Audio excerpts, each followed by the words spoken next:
How do we develop a sense of belief? What I'm hearing you say is belief is one of the most important things we can have It in is ourselves. major. It's an ongoing process. It's an ongoing process. One, I encourage people to read at a minimum of 30 to 40 pages of something positive every day to program your mind. And all of us can do that. We can go to the library and check out books.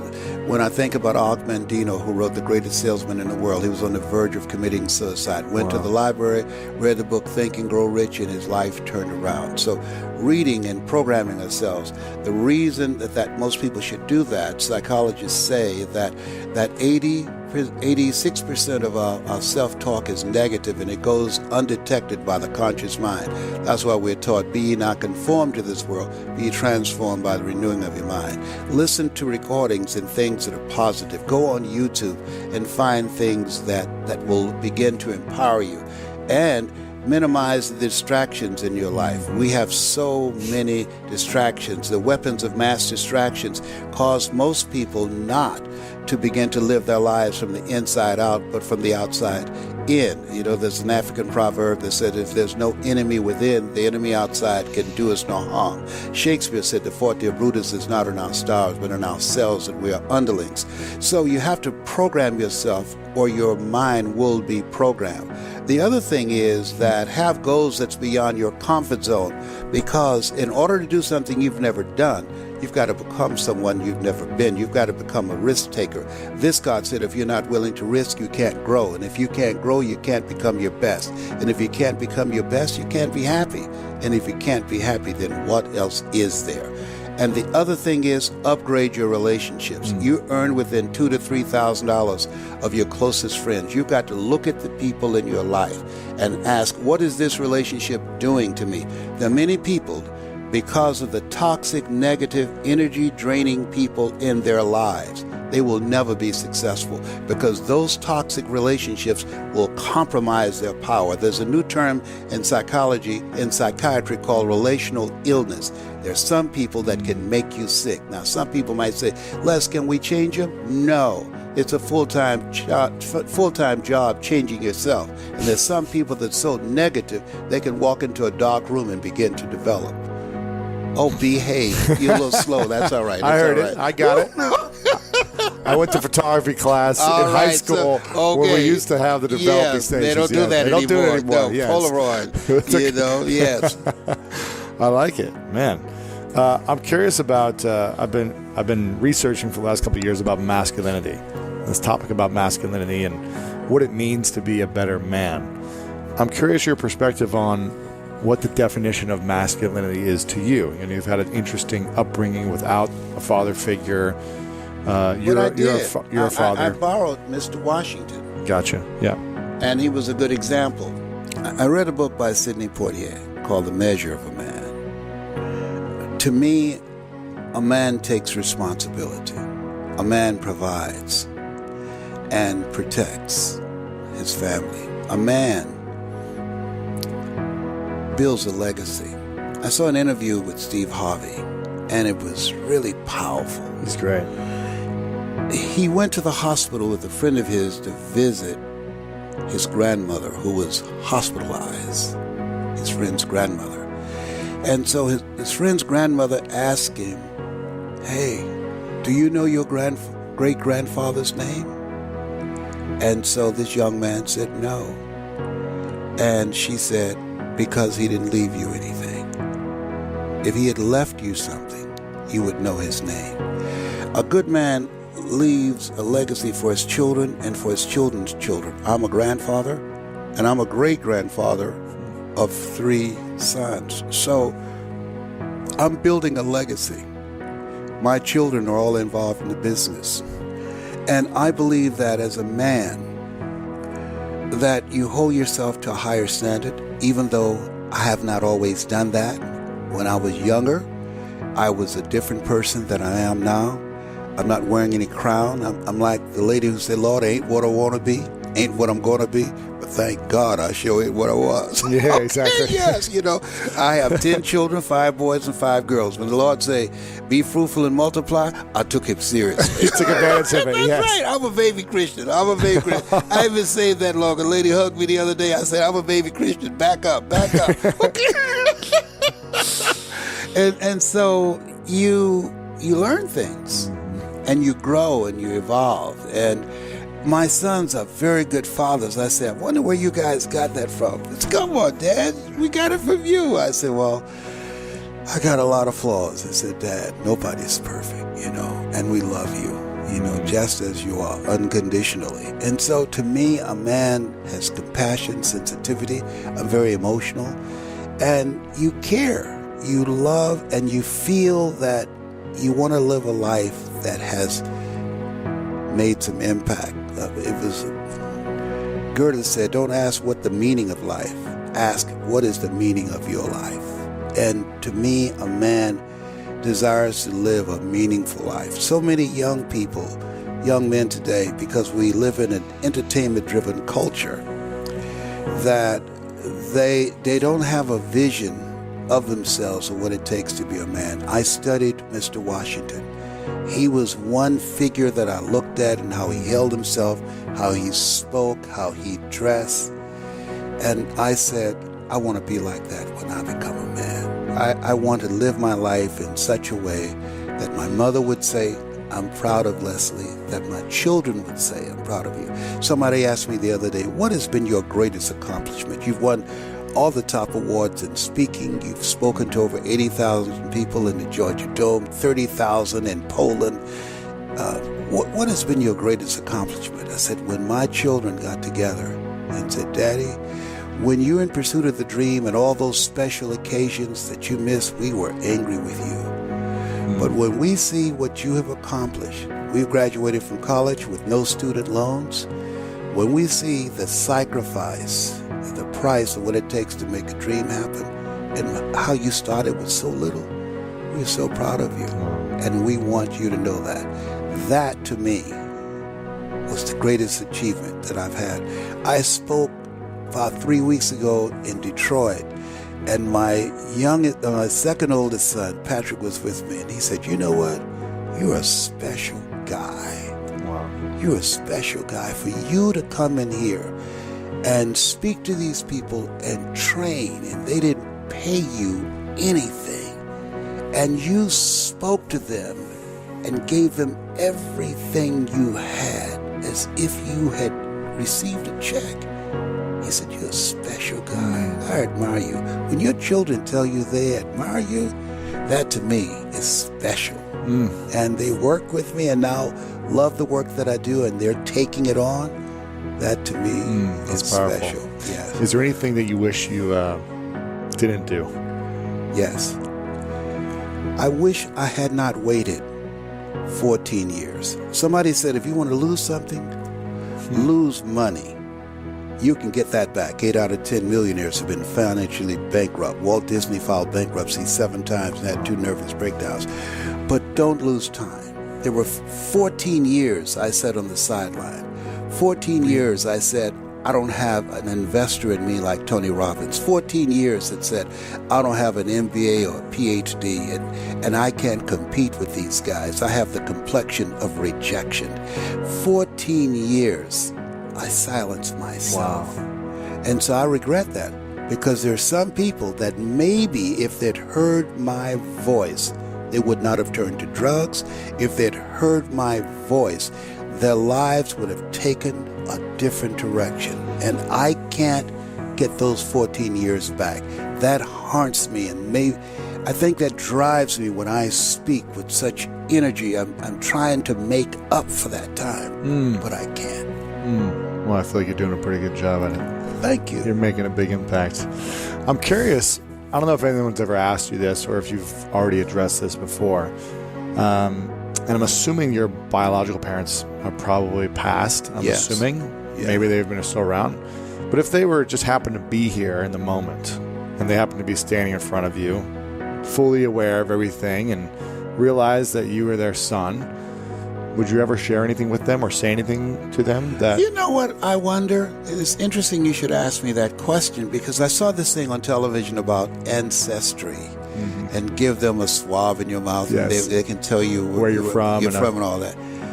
I'm curious, and it always happens to me when I speak. There are things that my children are doing in speaking that I didn't teach them. They got it from me. I wonder, what did my father do? And I wonder what my mother did. Where did I get this gift from?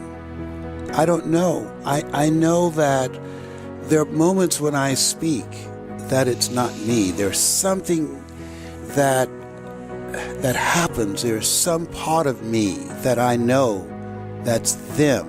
And I wonder which one I got it from. And what did they do? I wonder about that. It's not some burning desire in me. I've met people who've been adopted or foster kids. I was a foster kid first before I was adopted. And where I'd like to say, why did you leave me? Why'd you all come back for me? Yeah. But that gets me because of the fact that there's something that a part of me that they deposited in me at the cellular level that has caused me to be able to go out and transform people's lives and live this life. And so for a long time, I used to say I'm here because, and I said it today unconsciously, because of two people. One gave me life and one gave me love. But I'm here because of three people. Two gave me life. Yes, exactly. It was not immaculate conception. Yeah. Okay, they don't do that anymore. It said my birth mother was in Florida, and she was in a part of Florida where they were chopping sugar cane, and she met this guy from Jamaica, and he fixed some curry chicken for her, and she got pregnant. Right. Something in the curry, all right? So. So I'm here because of three people, the sperm donor, my birth mother, and Mrs. Mamie Brown, that God took me out of my biological mother's womb and placed me in the heart of my adopted mother. But I would ask to say, did y'all see each other anymore? Right. Or did y'all talk about us? Or were you ever curious as to whatever happened to us? And one of the things that happened, my mother told us that a neighbor, Mr. Moss, said, Mamie, you've always said you wanted a child. Well, there's a lady, she has some twins. She's in Liberty City, and she don't want to separate them. She wants someone who will take both of them. So she said, I'll take both of them. So he drove her out to Liberty City, 62nd Street, Northwest 17th Avenue. And she said when she went into this house, lights were off, there was a mattress in the back, and she saw this woman, had shoulder-length hair. They looked a lot alike, and she had Wesley and I in her arms in a light blue blanket. And she said, "Are you the lady?" Our birth mother said, "Are you the lady that will take both of my boys?" And she said, "Yes." And she said, our mother said to her, "Listen, my husband was away in World War II. He's coming back home, and I got pregnant, and he will kill me if he knew that I got pregnant while he was away. Wow. Will you take them?" And so Mama said, "Yes. Are you sure?" And she said, "Yes." And she said she gave us to her, and they started walking out the door, and she came outside and followed her, and she opened the door for Mama, and Mama got in with Wesley and I in her arms, and she closed the door, and she leaned over and she said, "Your mother kissed you both on the forehead one more time." Wow. And then she hit the door. She said, "Go." And when Mr. Moss was cranking the car to leave, she said, "Wait, wait." And she said, my heart started beating fast. And she said, I thought she had changed her mind. And she said, "You promised, you swear to God, you will take care of him." And she said, "I swear." "And you won't separate him?" She said, "I swear." And she hit the car again and said, "Go, get the hell out of here." Wow. And Mr. Moss smashed on the gas and left. And she said, as I held you and looked at you, as though God has blessed me with twins. That's something? Powerful. Yes. Amazing. I'm so grateful that she chose us with love. It's powerful. I want to ask a few more questions. This has been really inspiring, and I already know people are going to be talking about this a lot. I want you to imagine for a moment that this microphone and headset is connected to every person in the world has a headset on, and they can hear what you're about to say. And they can hear in their own language. It's translatable. Yes. A baby can understand it. Anyone in any language. And everyone puts their headphones on right now, and you turn on the mic. What's the message you would share with the world?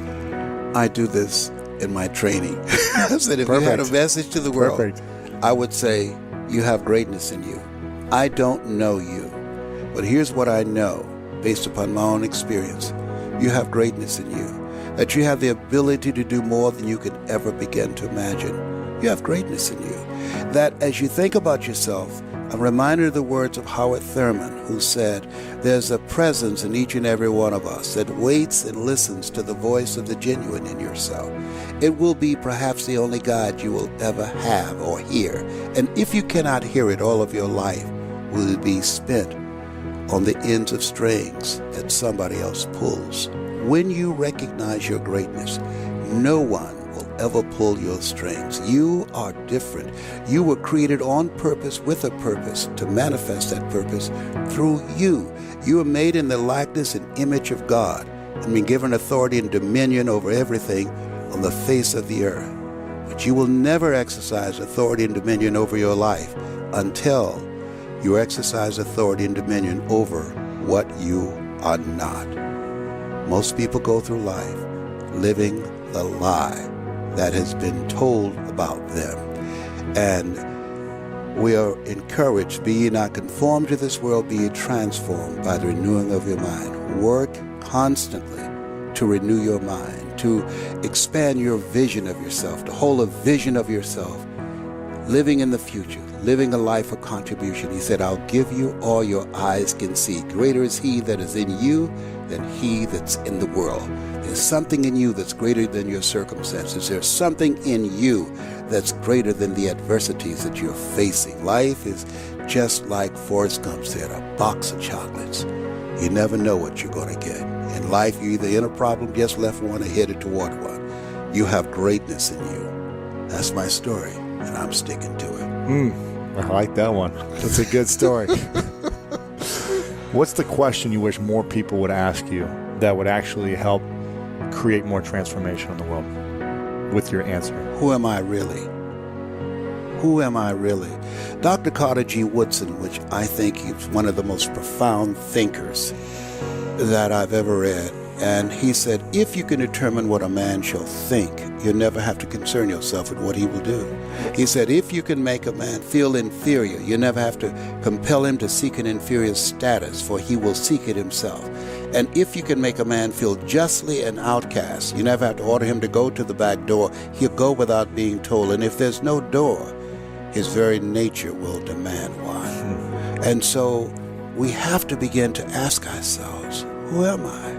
MIT did a study. If I say to you, you can't do that, somebody else has to come along and say, you can do it, you can do it, you can do it 17 times to neutralize that one time. Wow. So most of us are living a lie. Most of us, because we live in a world where we're told more about our limitations rather than our potential, we go to our graves never knowing who we really are. That's why they say most people die at age 25 and don't get buried until they're 65.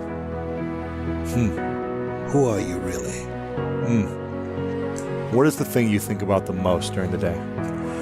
How much time I have left? Can I, with the time that I have left, inspire young men to pull their pants up? With the time that I have left, to eliminate HIV, hood-infected virus?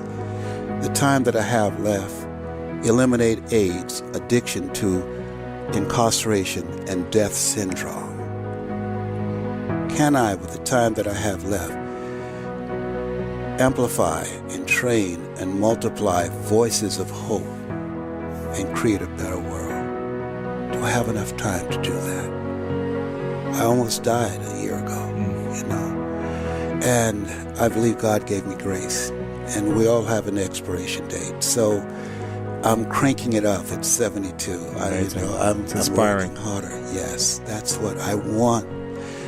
There's no success without successors. So I'm determined for people that are hungry to make a difference. I'm determined for those who can hear my voice, to inspire them, to train them, to pour into them everything that I've learned. And I know that what I've done is only a tip of the iceberg of what they're going to do. Young men like you. And I feel blessed to be in your presence. That's amazing. And so do I. How can I support, and how can we support you? You're doing this now. And help me find that 77 hungry people. I got you. I got a lot of them. I'm sure there's a lot of them listening. I don't know. Yes, you're doing it now. I feel so blessed to be in your presence. I mean that sincerely. Because Mr. Washington said to me, Mr. Brown, love, inspiration, and motivation are perfumes you can't sprinkle on others without getting a few drops on yourself. He said, live a life of contribution. Decide that you are going to live your life in such a way, as Horace said, you should be ashamed to die until you've made some major contribution to humankind. And I want to find other people who have that kind of magnificent obsession, who have that kind of conviction about their lives, who want to make that kind of mark with their lives. And you don't have to be the smartest person in the room. You know, you could be labeled educable, mentally retarded like me. I remember going back to Booker T. Washington High School, and Mrs. Eve, one of the teachers I had in special education, she wrote a book called My Most Famous Retarded Student. That's proud. You just got to be hungry. You got to be hungry. Yes, That's for sure. Yes. People that are hungry, believe, always strive to get on top in life because it's the bottom that's overcrowded. People that are hungry, believe, do what you know, not what you feel. People that are hungry have zero excuses for not pursuing their dreams. They know their vitamin, and they come back again and again and again. They operate like Willie Jolly, who said that a setback is a setup for a comeback. I've got a saying, if life knocks you down, try and land on your back, because if you can look up, you can get up. Ooh, I like that. I want you to look at something right now. Think of some major goal you want, or maybe it's one you're already working on, and you have experienced a lot of setbacks, a lot of defeats. You've experienced a lot of disappointment. Maybe you've already given up. And maybe you just need a little fire, a little encouragement to get back in the game again. Here's what I want you to look at. There are winners, and there are losers, and there are people who have not discovered how to win. And all they need is some coaching. All they need is some help and assistance, just a little support. All they need is some insight or different strategy or plan of action to make some adjustments that will open up the key to a whole new future for them, that will give them access to the unlimited power that they have within themselves. That's all that they need. So what I want you to do is think about something you want for you, that's real for you, that's important for you, that will give your life some special meaning and power. And I don't even want you to say, I can do that. I don't want you to assume that. See, 5 years ago, when I started out in this area, I would not have been able to make the mental leap that I would be up to where I am right now. I don't want you to begin to just psych yourself out. No. I want you to be able to say something to yourself that will enable you to maintain a level of integrity with yourself.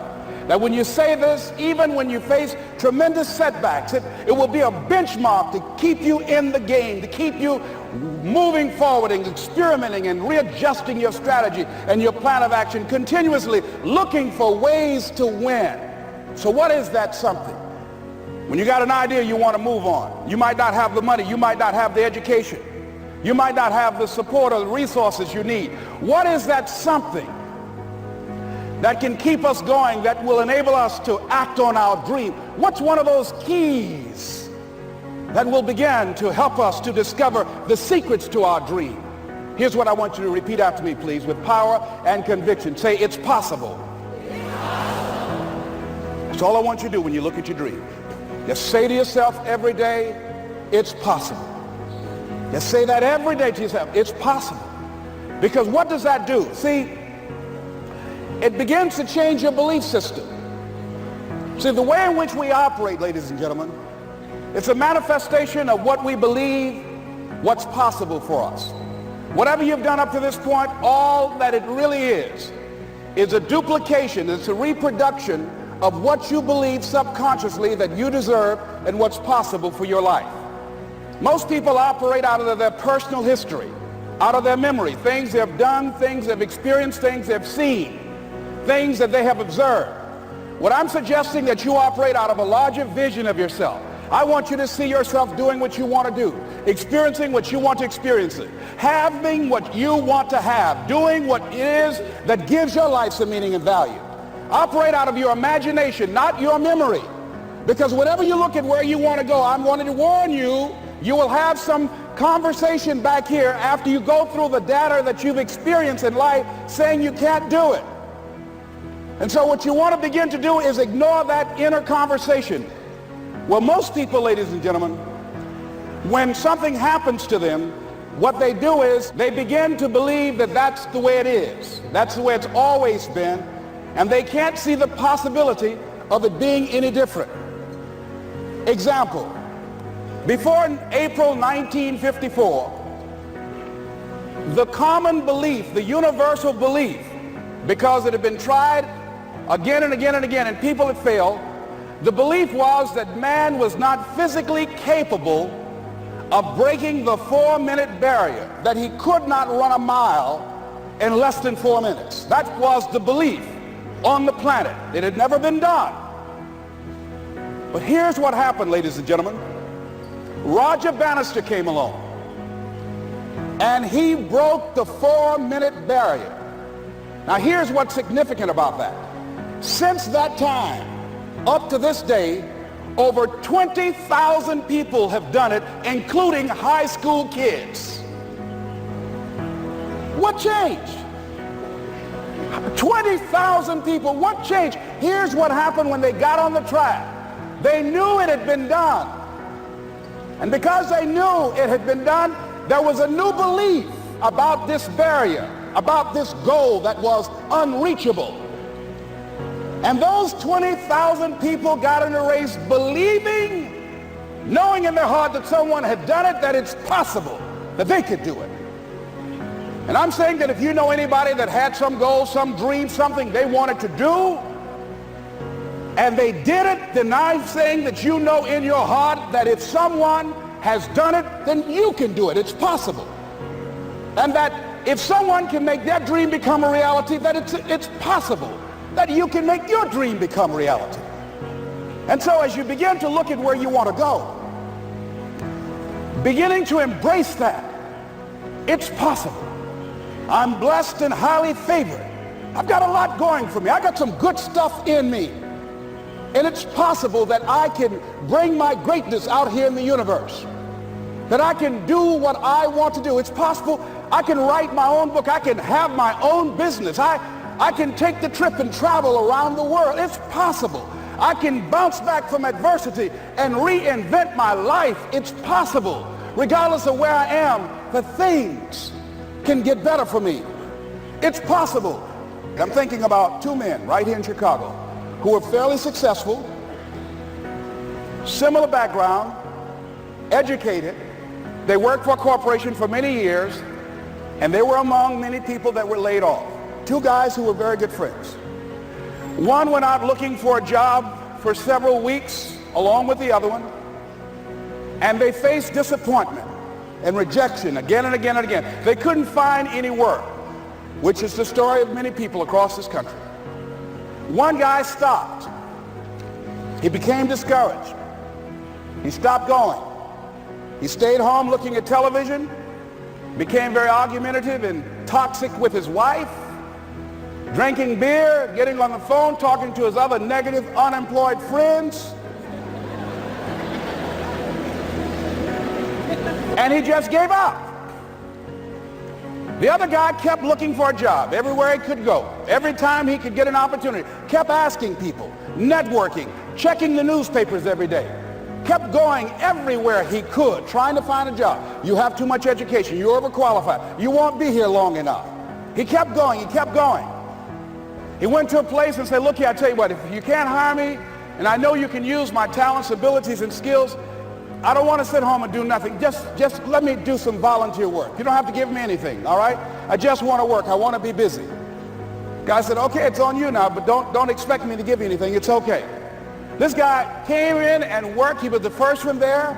The last one to leave was the best employee there. About 4 weeks later, one of the top managers quit. They were looking for a replacement. Guess who they selected? This other guy. This guy who was volunteering his time. He got the job. What was the difference between the two men? Eyesight and mindsight. Eyesight is judging on what you see, judging according to appearances. But mindsight is how you interpret what you see. One guy said, it's not possible, it's over, I'm finished. I can't do it. I can't make it. He surrendered. I've faced rejection again and again. I'm not going anymore. There are no jobs out there. But this other guy, he felt that in spite of the no's and rejections, in spite of how bad the economy is, in spite of what the newspapers are saying, that it's possible that somebody somewhere will give me a job. He just kept going, thinking it was possible. And guess what, ladies and gentlemen? That's what we have to do with our dreams. Because things happen to you in life that you can never, ever anticipate. And many times when those things happen, you want to give up. I remember when I was in broadcasting, when I was a disc jockey, I became very controversial, not only being a disc jockey, but I felt that radio was something that you not only entertain people with, but you also empower them, you educate them. And I got fired. I didn't just leave, they fired me. That was a shock. I said, wait a minute. They took my microphone. I thought that was who I was. No, ladies and gentlemen, it wasn't. I had to do something else. And I didn't know what else I could do. See, here's what I'm looking at. What are the uses for your life right now that you haven't even reached for yet? See, I believe that when you don't have enough encouragement to act on your dreams or ideas, or you're not enlightened enough, that life will act on you. See, life had moved on me and said, Les Brown, you have outgrown this. It's time for you to do something else. Well, I wasn't enlightened enough. I organized some disc jockeys and got my job back. So they had to fire me again. I got fired twice. Here's what I did. I had to think of something else. And so a guy suggested to me, he said, Les, why don't you run for office?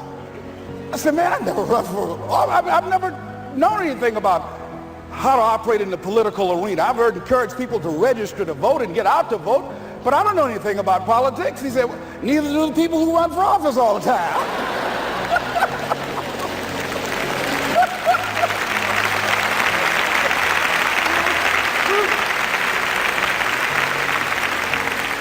So I ran. Now here's what I'm suggesting. I ran.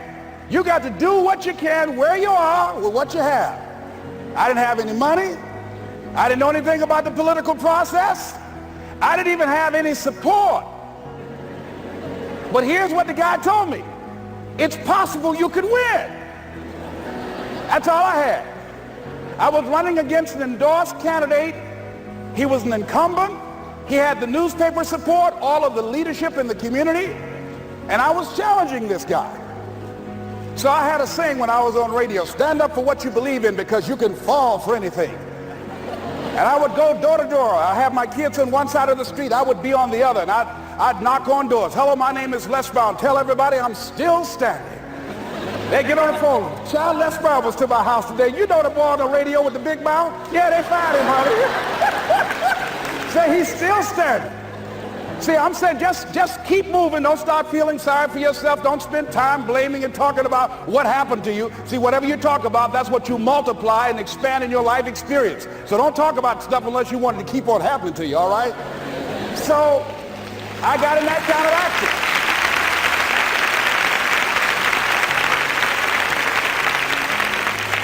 As I continue to do that, had my children with me, we're going door to door, didn't have enough money. Eventually, we got close to the election and something happened that really surprised me. Guys who I thought were going to either support me or stay out of it, various powerful community leaders, they became involved in it and they endorsed my opponent. I felt devastated. Now that's going to happen to you when you're working on your dream. Things are going to happen that's going to catch you on the blind side. That was shocking to me. They didn't have to do that. All they had to do was just stay out of it. But here they go, come up in there messing with me. Now that's going to happen. There's some people who believe it's their personal business to stop you from living your dream, all right?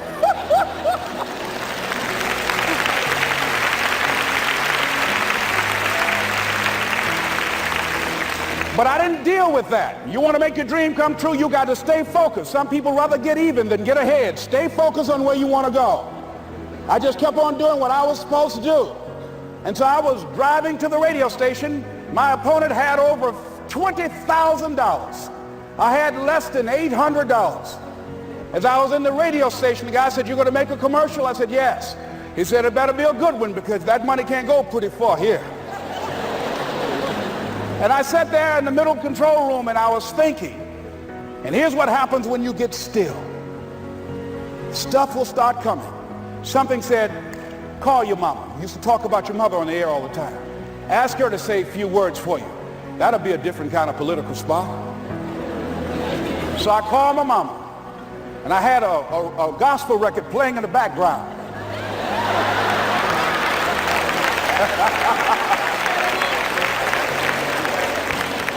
And then I had my mother say, "Hello, this is Mrs. Mamie Brown. When I raised my sons, I raised them to be good children. When they got out of hand, I beat their behind and made them go right. Please vote for my son. He's a good boy."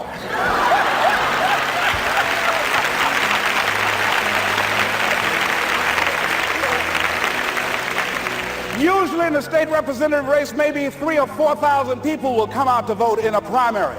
In that primary race, over 27,000 people came out and voted and said, "I'm voting for Les Brown because his mama said he's a good boy." I won, ladies and gentlemen. I won.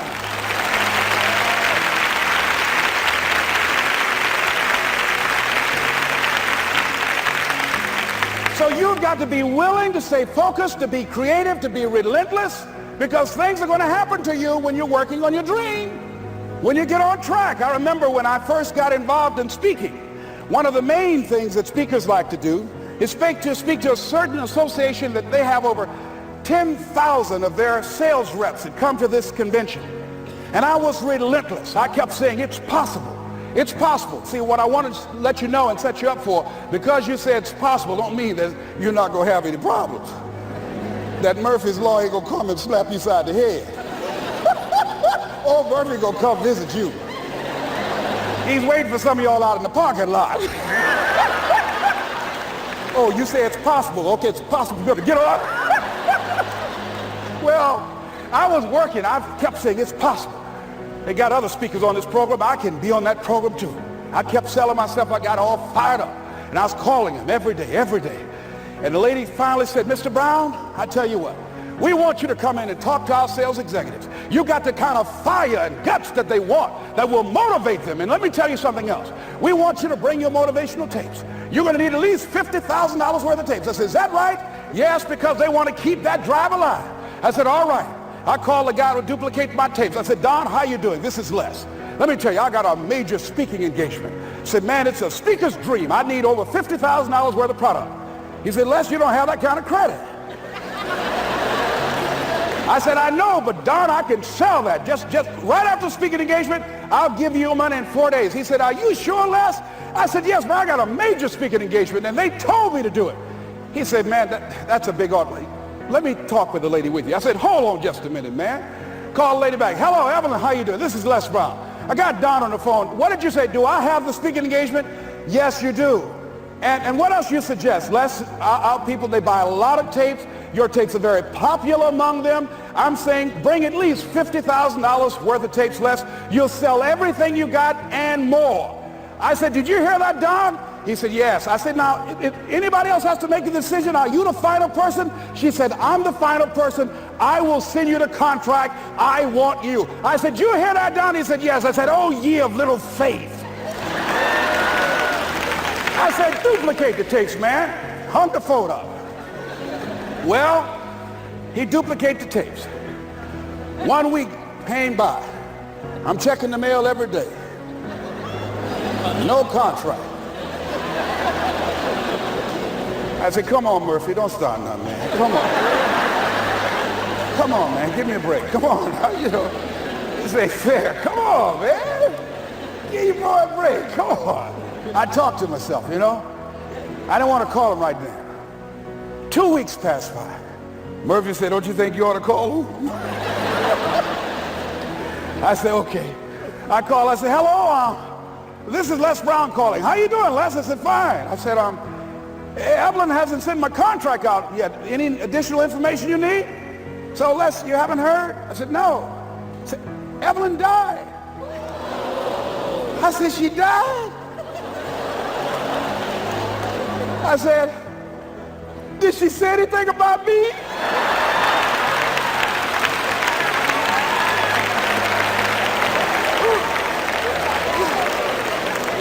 When I got home, I was so wiped out.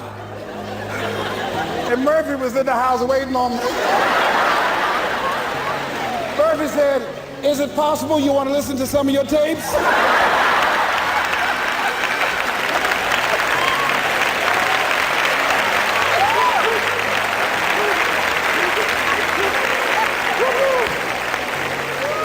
But ladies and gentlemen, here's what I had to do. I had to begin to focus on what was the solution. That this was not the only place that I'll be able to sell those products. And as I began to challenge myself and got some help and support and some other input, I eventually did. It took longer, but it was challenging. But I did it. Repeat after me, please. No matter how bad it is, or how bad it gets, I'm going to make it. I'm going to make it. Shake somebody's hand on your right and left and say, you got that right.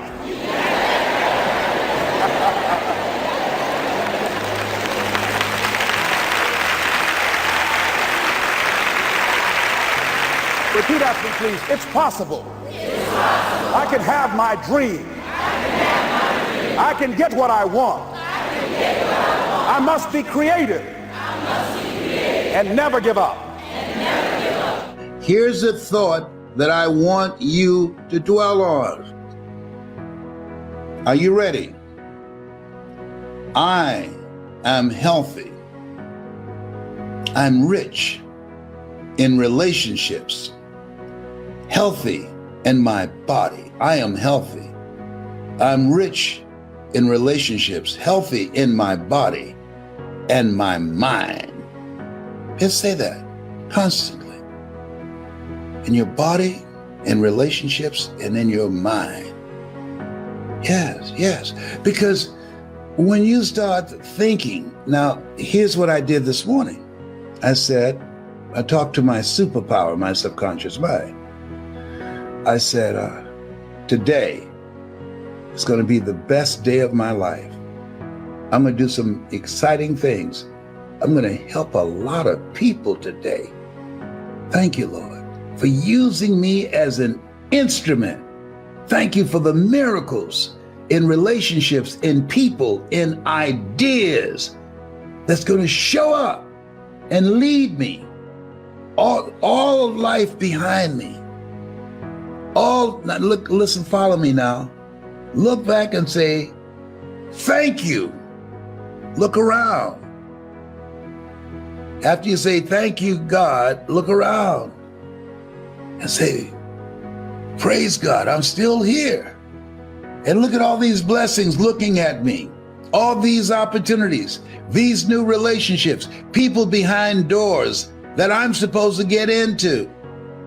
Just look around and be thankful. I don't care where you are. If you're living under a bridge, be thankful, because opportunities are watching you and waiting for you to recognize them.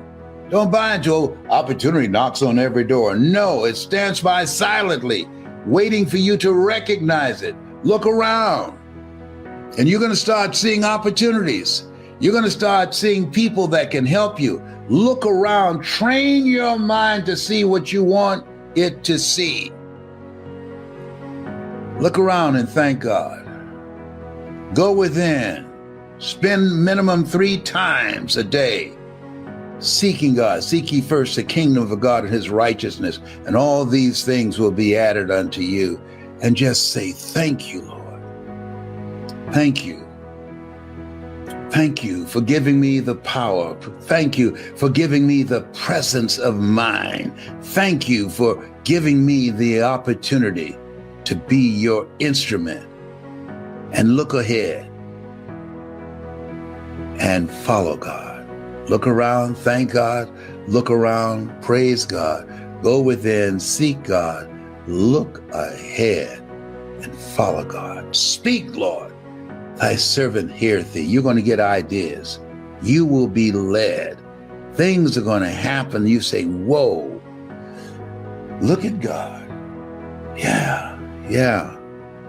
Oh, this day here.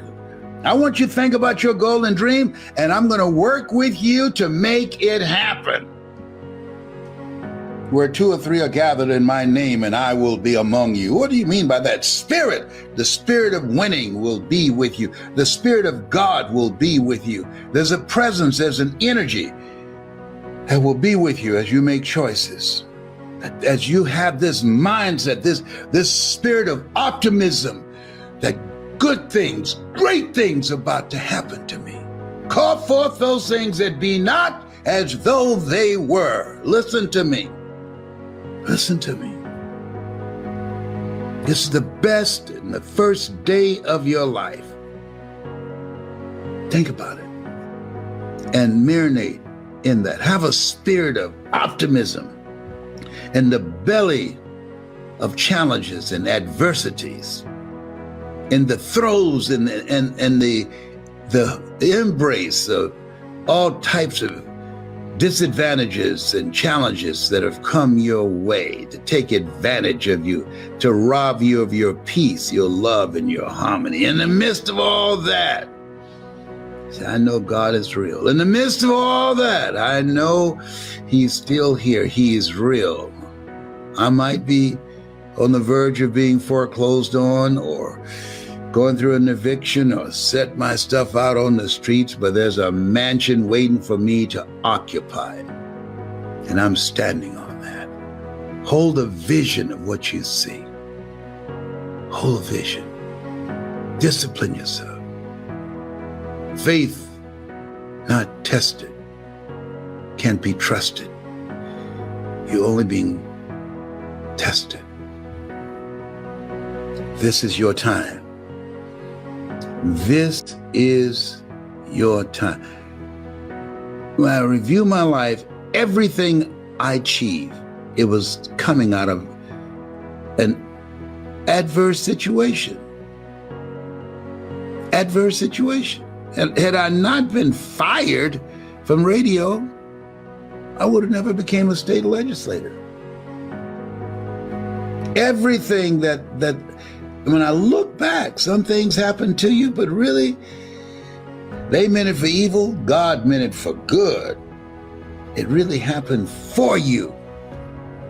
And the goal is to be steadfast. Therefore, you take unto you the whole armor of God, that ye may be able to withstand in the evil day. Yes, stand strong. Stand in your power. You're made in the likeness and image of God. Stand in your power. You've been given authority and dominion over everything on the face of the earth. Stand in your power.